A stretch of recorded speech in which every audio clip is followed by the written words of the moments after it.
Steve Jobs a été renvoyé de sa propre entreprise.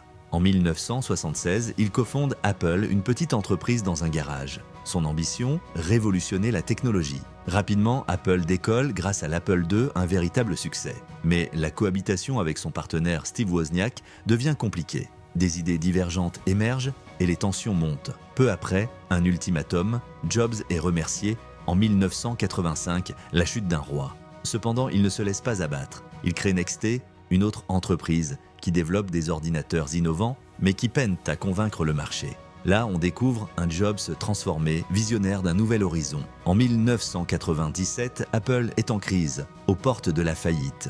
Les dirigeants prennent alors une décision audacieuse. Rappeler Jobs. À son retour, il lance l'iMac, coloré et futuriste. La révolution commence.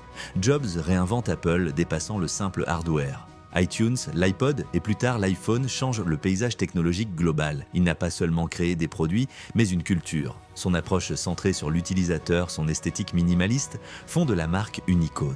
Pourtant, cette ascension s'accompagne de défis.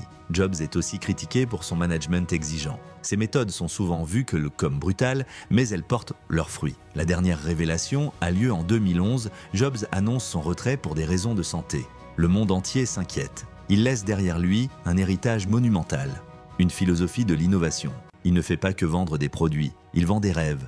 Aujourd'hui, le nom Jobs résonne comme un symbole d'innovation audacieuse et de résilience face à l'adversité.